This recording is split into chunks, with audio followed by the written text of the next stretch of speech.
अस्सलाम वालेकुम फ्रेंड्स, क्या हाल है। उम्मीद करती हूँ आप सब खैरियत से होंगे, जाओगे खुश होंगे, खैर वाफियत से होंगे। आज मेरे पास ये लिनन फैब्रिक के कुछ पीसेस हैं, प्रिंटेड और प्लेन। ये बिल्कुल छोटे छोटे से पीसेस हैं।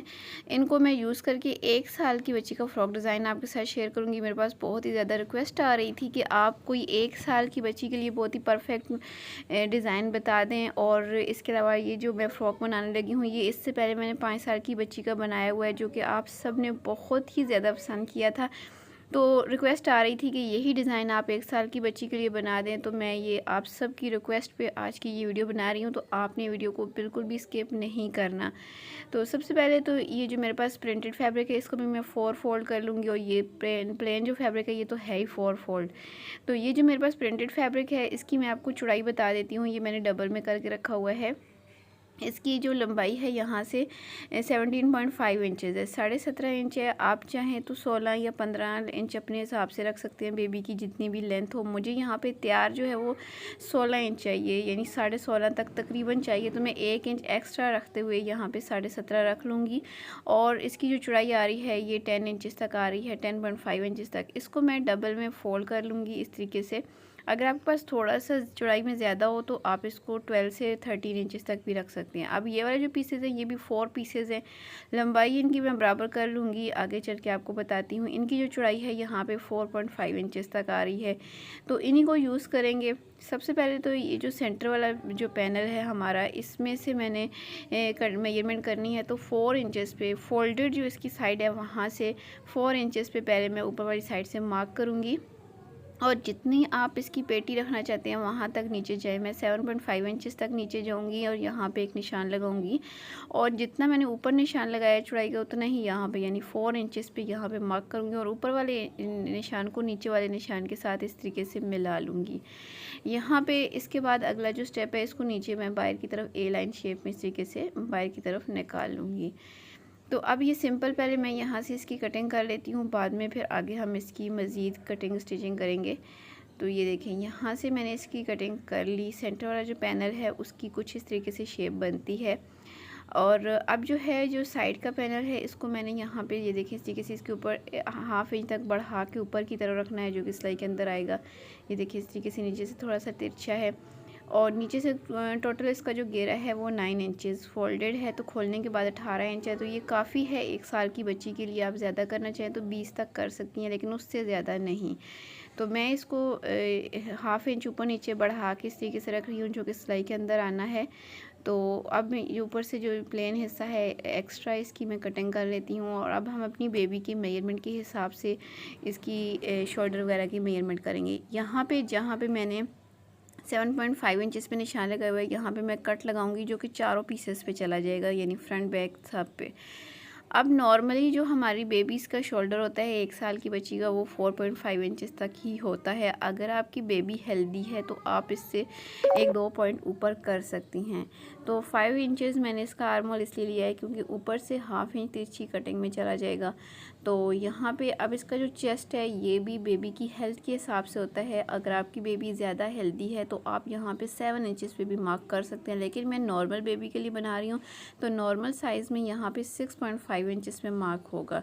अब नीचे जो मेरी 7 इंचज़ पे आया हुआ है निशान, उसके बराबर रखते हुए मैंने वेस्ट के लिए 6 इंचज़ में मार्क लगाया है। और इस तरीके से इसको ए लाइन शेप में इसको ड्रॉ कर लिया। ऊपर से आर्म होल को भी हल्का सा राउंड शेप दे दी है।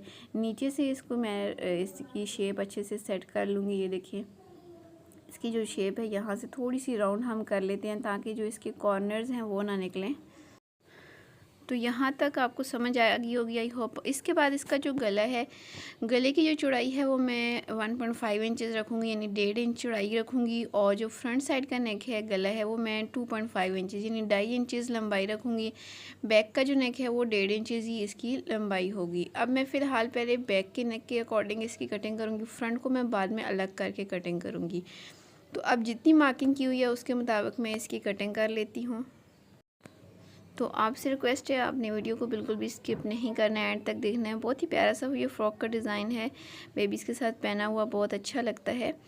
इसके बाद जी हमने फ्रंट बैक को, सेंट्रल पैनल्स को अलग अलग करना है। फ्रंट साइड का जो नेक है उसको थोड़ा सा डीप कर लेंगे, यानी जितना हमने इसका निशान लगाया हुआ है उसके हिसाब से। अब इस पीस को साइड पे करते हुए मैंने जो बैक साइड का सेंटर वाला पैनल है वहाँ पे तकरीबन 2.5 इंचेस तक इसका कट का निशान लगाऊंगी। यहाँ पे हम बटन लगाते होते हैं। अब ये वाला जो पीस है मेरे पास, ये भी 2 ही पीस हैं, यानी फोल्डेड है, एक ही पीस है। तो इसके साथ मैं गले के ऊपर डिज़ाइनिंग कर के लिए पीस निकालूंगी। तो इसकी चौड़ाई मैं यहाँ पे 6 इंचेस ले रही हूँ, क्योंकि इसको फोल्ड करने के 6 इंचेस ही इसकी तकरीबन चौकोर शेप बन रही है इस पीस की। अगर आपके पास ज़्यादा हो तो भी ये 1 साल की बच्ची के लिए इतना काफ़ी होता है 6 इंचेस तक। तो मैं इसकी जो चारों साइडें हैं उनको बराबर में इस तरीके से 6.2 इंचेस इसका आ रहा था, तो इसी हिसाब से मैं इसको बराबर करके तो ये एक चौकोर पीस निकाल लूँगी गले के ऊपर डिज़ाइनिंग के लिए। अगर आपके पास यहाँ पे फैब्रिक ज़्यादा हो तो इस तरह के 2 चौकोर पीस ले लें, ताकि ये जो डिज़ाइन है ये बैक नेक पे भी चला जाए। मैं सिर्फ फ्रंट साइड के नेक पे ये डिज़ाइन बनाऊंगी। जितना मेरे पास फैब्रिक है उसी के अंदर रहते हुए मैं डिज़ाइनिंग करूँगी। जितनी मेरी गले की लंबाई चौड़ाई थी फ्रंट साइड की, उतनी ही मैं यहाँ पर रख के तो गले की शेप ड्रॉ कर लूँगी। ये देखें इस तरीके से। और अब इस साइड को थोड़ा सा सीधा करूँगी, और ये जो इसकी गले वाली साइड है यहाँ से इसको थोड़ा सा मैं राउंड शेप दूँगी। बाकी मैंने इसको कुछ भी नहीं करना, जैसे इसकी शेप है वैसे ही ये शेप रहेगी, और बिल्कुल इसी तरीके से मैं इसकी कटिंग कर लूँगी। तो ये बहुत ही अच्छा सा प्यारा सा डिज़ाइन हमारा बन जाएगा। बहुत ही सिंपल भी है, इतना मुश्किल भी नहीं है, हर कोई बना सकता है आसानी से। तो यहाँ पे इसकी कटिंग हो गई है। इसको मैं आगे चल के आपको बताऊंगी किस तरीके से हमने इसको डिज़ाइन करना है। अब ये जो बाकी का बचा पीस है ये ऑलरेडी ओरेब साइज़ में ही है, तो इसमें से मैं ओरेब पट्टियाँ निकाल लूँगी, जो कि मैंने इसके अंदर डोरियाँ भी बना के लगानी हैं। साथ में मैंने आर्म होल्स के ऊपर भी पट्टी लगानी है, तो इसलिए यहाँ से और बैक नेक पे भी थोड़ी सी मेरी आएगी ओरेब पट्टी लगेगी। तो इसमें से सारी की सारी मैं ओरेब पट्टियाँ यहाँ से निकाल लूँगी। तो यहाँ पे ये जो हमारी कटिंग है तकरीबन ऑलमोस्ट कंप्लीट हो गई है। ये जो डोरियाँ हैं 4 डोरियाँ मैंने बराबर कर लेनी है। अब डोरियों को तैयार करने का एक तरीका तो ये है, आप उल्टी साइड पे सिलाई लगाएं और जैसे हम बारीक डोरी सीधी करते हैं वैसे सीधी कर लें। और दूसरा तरीका ये है जो मैं आपके साथ शेयर कर रही हूँ, दोनों साइडों से अंदर की तरफ फोल्ड करें और इसको खींच के इसके एक कॉर्नर पे आप सिलाई लगा लें। इस तरीके से भी आप बहुत अच्छी सी डोरी बना सकती हैं। अगर आप बारीक बनाना चाहें तो आप बारीक भी बना लें। मैं बहुत ज़्यादा बारीक नहीं बना रही, इसलिए मैंने ये वाली डोरी आसानी से बना ली है। ये देखें। इसके बाद जो सेंटर वाला पैनल है उसको मैंने सीधा रखना है, और इसके ऊपर मैंने एक साइड से लेस को उल्टा करके रखना है, जो कि मैंने आपको स्टार्टिंग में दिखाई थी। इसके अंदर जो प्रिंट आ रहा था उसके साथ मैचिंग करते हुए मैंने ये लेस ली है। बहुत अच्छी सी लेस है। जहाँ पे मेरा यहाँ पे निशान है 7.5 इंचज़ पे योक ख़त्म हो रही है जहाँ पे, वहाँ पे ये डोरी को मैंने रखना है। इस तरीके से लेस के ऊपर रखना है। यहाँ पे ये चीज़ आपने बहुत ही गौर से देखनी है। लेस क्योंकि उल्टी पड़ी हुई है और ये सीधी होने के बाद बाएं की तरफ पलट जाएगी, तो जो डोरी है लेस के नीचे हो जाएगी। इसके बाद इसकी जो साइड वाला पैनल है उसको हमने रख के स्टिच करना है। अगर आप बिगनर हैं तो यहाँ पे इसको बराबर करके उल्टा कर लें, सिलाई वाली साइड को ऊपर की तरफ कर लें, ताकि नीचे वाली जो सिलाई है उसके ऊपर ही सिलाई आपकी आए। यहाँ पे मेरे फैब्रिक के अंदर से मुझे लेस नज़र आ रही है, तो इसीलिए मैंने ऊपर ही साइड इसको रखा है, और इसके ऊपर पहले वाली सिलाई के ऊपर ही मैं ये सिलाई लगा रही हूँ। यहाँ से ये सिलाई लगाने के बाद अब नीचे से तमाम फैब्रिक को अंदर की तरफ किया, लेस को बाहर की तरफ करके तो इसके ऊपर टॉप की सिलाई लगा लूँगी। फिनिशिंग इससे बहुत अच्छी आती है बगैर प्रेस किए भी। तो इस तरीके से ये देखिए दोनों साइडों के पैनल्स मैंने स्टिच कर लिए हैं। बैक साइड के पैनल्स को भी मैंने स्टिच करके डोरियां अटैच कर ली हैं। बैक साइड के कट पे मैंने पट्टी लगा के यहाँ पे हुक भी लगा ली है। बाद में मैंने इसको यहाँ पे बटन भी अटैच कर लेना है, और इसको हम बाद में बांध देते हैं बेबी को पहनाने के बाद, बंद कर लेते हैं। इसके बाद अब नेक की डिज़ाइनिंग की बारी है। तो ये जो मैंने पीस लिया था डिज़ाइनिंग के लिए ये डबल में पड़ा हुआ है, ऊपर से ये फोल्डेड है, इसको मैं कट नहीं करूँगी, इसी तरीके से इसको रहने दूँगी। अब ये मैंने लेस लेनी है। लेस को इसके अंदर मैंने कहाँ पे सेट करके रखना है मैं आपको बताती हूँ। यहाँ से इस जगह पे बिल्कुल कॉर्नर पे लेस को अंदर की तरफ करते हुए यहाँ पे रखूँगी। इतनी लेस अंदर की तरफ की है जितना मैंने सिलाई के अंदर दबाना है, और यहाँ से सिलाई को पक्का करने के बाद इस लेस को लगाना स्टार्ट करना है। हम साथ में इसकी सिलाई लगाते जाएंगे, साथ साथ इसको सेट करते जाएंगे अंदर की तरफ। और यहाँ से सिलाई लगाते वक्त आपने लेस को बिल्कुल भी नहीं खींचना, बिल्कुल हल्के से हाथ पे रख के इसकी, क्योंकि राउंड शेप भी आ रही है, इसके अंदर कॉर्नर्स भी आ रहे हैं, तो उस हिसाब से इसकी हमने सिलाई लगाते जाना है बिल्कुल आराम से। इसको और जो आगे लेस बचेगी उसकी हम कटिंग करेंगे, तो बिल्कुल इसके बराबर हमने कटिंग करनी है जितनी यहाँ पे पूरी आएगी। ये देखिए इसी से बिल्कुल कॉर्नर तक हमने सिलाई को ले जाना है, और अंदर कट्स लगाने हैं राउंड शेप में, और कॉर्नर से ये देखिए इसी से कट करके तो अब मैं इसको सीधा कर लूँगी। ये बहुत ही आराम से सीधा हो जाएगा क्योंकि इसके अंदर लेस भी लगी हुई है। तो लेस को पकड़ के हम इसके कॉर्नर्स को बहुत ही आराम से सीधा कर सकते हैं। सीधा करने के बाद इसके ऊपर प्रेस भी आप कर सकते हैं। और अब मैं इसके टॉप पे एक सिलाई लगाऊंगी, जिससे ये होगा कि ये बहुत ही अच्छे से बैठ जाएगा अपनी जगह पे। आप इसको प्रेस भी करके इसको अपनी जगह पे बैठा सकते हैं, लेकिन जब हम ये टॉप की सिलाई लगा लेते हैं तो हमें प्रेस करने की भी फिर ज़रूरत नहीं पड़ती। तो इसके बिल्कुल सारे किनारों पे जहाँ पे तक मैंने लेस लगाई हुई है मैंने सिलाई लगा ली है। अब मैंने सबसे पहले तो आर्म होल्स के ऊपर और रेप पट्टी अलग अलग से लगा लेनी है, क्योंकि यहाँ पे आर्म होल्स फ्रंट और बैक के अलग अलग फोल्ड होंगे। जो शोल्डर की सिलाई है वो बाद में लगेगी। तो मैं इस तरीके से और रेप पट्टी को डबल में करके सीधी साइड पे रखते हुए आर्म होल्स के ऊपर और रेप पट्टी लगाऊंगी। तो यहाँ पे मैं सिर्फ एक ही आर्म होल पे आपको पट्टी लगाने का तरीका बताऊंगी, बाकी 3 पे यानी एक फ्रंट का और 2 बैक की मैं इसी तरीके से लगा लूँगी। इस तरीके से कट्स लगाने के बाद इस पूरी पट्टी को मैंने नीचे की तरफ पलटना है और इसके ऊपर मैंने इस तरीके से पट्टी के जहाँ कोना आ रहा है वहाँ तक इसकी मैंने सिलाई लगानी है। आप इसको अच्छे से सेट करते जाएं, बहुत ही आराम से ये सिलाई लग जाती है। और इसके बाद गले की जो हमारा बैक साइड का गला है इसके ऊपर भी हम रेप पट्टी लगा लेंगे, जो थोड़ा सा बन रहा है। इस तरीके से छोटी छोटी सी 2 पट्टियाँ मैंने रेप कट की हैं और यहाँ से थोड़ी सी बढ़ा के पट्टी को इसलिए रखा है ताकि मैं इसको जब फोल्ड करूँगी तो अंदर की तरफ इसको मैं दबा सकूँ। ये देखिए, इस तरीके से मैंने बैक साइड के नेक को भी तैयार कर लेना है और रेप पट्टी से ही। और अब इन पट्टियों को ये देखिए इस तरीके से उल्टी साइड पे पलट के तो इनके कॉर्नर पे सिलाई लगाऊंगी अच्छे से। तो यहाँ पे हमारा जो बैक का नेक है ये भी ऑलमोस्ट कंप्लीट हो जाएगा इस तरीके से। तो अगर मेरे चैनल पर आप अभी तक नए हैं, पहली दफ़ा आए हैं, तो चैनल को विज़िट करते हुए जाइएगा, क्योंकि मेरे चैनल पर आपको बेबी गर्ल्स के लिए बहुत ही प्यारे प्यारे से फ्रॉक के डिज़ाइंस देखने को मिलेंगे, 1 साल से लेकर 10-15 साल की बच्चों के लिए भी। अब फ्रंट साइड का जो नेक है उसको मैंने उल्टा करके रखा हुआ है और ऊपर से 1/2 इंच नीचे की तरफ करते हुए ये डिज़ाइनिंग पीस मैंने रखना है। तो ये जो नीचे की तरफ गया हुआ है इसकी टेंशन नहीं लेनी।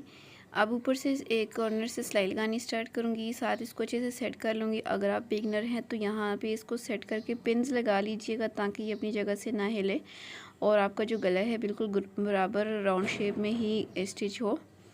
तो ये सिलाई कंप्लीट करने के बाद अब नीचे से जो एक्स्ट्रा फैब्रिक है इसकी मैं कटिंग कर लूँगी और अंदर कट्स लगाऊँगी राउंड शेप में ताकि ये फिनिशिंग के साथ सीधा हो सके। और अब इसको मैं सीधी साइड पे पलटूँगी इस डिज़ाइन को, और सीधी साइड पे पलट के तो इसकी जो कॉर्नर है बिल्कुल टॉप पे एक सिलाई लगाऊंगी, एक पॉइंट का फासला छोड़ के। बचे हुए पीसेस को किस तरीके से करामत आप बना सकते हैं, इसके बहुत प्यारे प्यारे से आइडियाज़ मैंने आपके साथ शेयर किए हुए हैं। आप चैनल को ज़रूर विज़िट करते हुए जाइएगा। तो यहाँ पे ये सिलाई कंप्लीट करने के साथ हमारी नेक की डिज़ाइनिंग कंप्लीट हो जाएगी। इसके बाद मैंने शोल्डर्स को बराबर करके ये देखिए इस तरीके से बिल्कुल बराबर आ रहे हैं हमारे शोल्डर, और नीचे से ये डिज़ाइनिंग पीस को मैंने नीचे की तरफ कर लिया ताकि ये सिलाई के अंदर ना आए, शोल्डर वाली सिलाई के अंदर। तो शोल्डर की सिलाइयाँ यहाँ पे मैं लगा लूँगी। कॉर्नर्स को अच्छे से मैंने पक्का करना है ताकि ये सिलाई खुले नहीं। शोल्डर की सिलाइयाँ लगाने के बाद इसको मैंने सीधा किया और नीचे से तमाम फैब्रिक एक तरफ करते हुए तो इस डिज़ाइनिंग पीस के कॉर्नर पे मैं सिलाई लगाऊंगी। यहाँ पे ये सिलाई लगाने का फ़ायदा ये होगा कि जो डिज़ाइनिंग पीस है नीचे की तरफ गिरता हुआ नहीं होगा। अगर आपके पास फैब्रिक थोड़ा ज़्यादा हो तो यही डिज़ाइन आप बैक साइड पे भी बना सकती हैं, यानी जहाँ पे मैंने ये एक पट्टी ली है चकोर तो आप 2 पट्टियाँ लेंगी तो ये फ्रंट बैक दोनों पे बन जाएगा। तो यहाँ पे ये डिज़ाइनिंग कंप्लीट हो गई है। अब मैंने सिंपल इसकी जो हम फिटिंग की सिलाई लगाते होते हैं वो लगाएंगे। 1/2 इंच तक तकरीबन मैंने मार्जिन रखते हुए कटिंग की थी, तो उसी हिसाब से यहाँ पे मैं दोनों साइडों की सिलाइयाँ कंप्लीट कर लूँगी। दोनों साइडों की सिलाइयाँ कंप्लीट करने के बाद नीचे से इसको बारीक सा फोल्ड कर लूँगी। लेस वगैरह आपके पास और भी कोई पीसेस बचे हुए हों या आपके पास ज़्यादा हो तो आप लेस भी लगा सकती हैं। तो यहाँ पे ये सिलाई लगाने के बाद हमारी जो फ्रॉक है वो माशाल्लाह से बन के तैयार हो गई है। ये देखिए घेरे को मैंने जो है उसको फोल्ड कर लिया बारीक सा, फ्रंट बैक दोनों को। तो इस तरीके से हमारा जो घेरा है ये तैयार हो गया। ऊपर से भी हमारी जो फ्रॉक है इसकी जो लुक है आपके सामने है। साइड पे जो डोरियाँ थी उनके आगे मैंने ये फ्लावर्स लगा लिए हैं। कुछ मेरे प्रिंटेड पीसेस छोटे छोटे बचे हुए थे और कुछ प्लेन, तो उन्हीं को यूज़ करते हुए बना लिया है। यहाँ पे फिटिंग वाली जगह पे बेबी को पहनाने के बाद हम इसको अगली और बैक साइड की जो डोरी होती है उसको पकड़ के हम बांध लेते हैं। तो जो डिज़ाइन है हमारा सिर्फ ऊपर की तरफ बना हुआ है। नीचे से जो इसके आर्म होल्स है ये देखिए अलग से हैं हमारे बेबी के आर्म होल्स। ये आर्मोस के साथ डिज़ाइन स्टिच नहीं किया हुआ, अलग से ऊपर की तरफ लगा हुआ है। डिज़ाइनिंग पीस जो है ये दोनों साइडों से जो फिनिशिंग के साथ बना हुआ है, क्योंकि डबल फैब्रिक है इसलिए। और ये देखिए दूसरी साइड का आर्मोल भी आपके सामने है। तो ये बेबी के साथ पहना हुआ बहुत अच्छा लगता है। और बैक साइड पे मैंने बटन भी लगा लिया है। बेबी के अक्सर गले में पहनने में रुकावट होती है, तंग गले जब होते हैं तो हम इस तरह के कट लगा लेते हैं, जिससे ये होता है कि बेबी आराम से पहन भी लेती है और गला भी बहुत बड़ा नहीं होता। तो ये जो साइड डोरियाँ हैं ये भी मैंने आपको आसान तरीके से बनाने का तरीका बता दिया। आई होप आप बना लेंगे। ओवरऑल जो फ़्रॉक की लुक है ये आपके सामने है। तो बहुत ज़्यादा रिक्वेस्ट आ रही थी 1 साल की बच्ची के डिज़ाइन की, तो ये मैंने आपके लिए स्पेशली बनाया है। जो मेरी फ्रेंड्स बहुत ही ज़्यादा बार बार रिक्वेस्ट कर रही थी और इस फ़्रॉक की भी बहुत ज़्यादा रिक्वेस्ट आ रही थी, तो इसलिए मैंने सोचा कि आपके साथ बचे हुए पीसेस को ही यूज़ करते हुए बहुत ही प्यारा सा फ़्रॉक का डिज़ाइन शेयर कर लूँ। अगर आप यही डिज़ाइन सर्दियों के लिए बनाना चाह रही हैं तो इसके साथ आप स्लीव्स भी लगा सकती हैं, या फिर आप हाई नेक वगैरह भी पहना सकती हैं विदाउट स्लीव्स वाले फ़्रॉक के नीचे भी। अपना ख्याल रखिएगा, दुआ में याद रखिएगा। अल्लाह हाफिज़।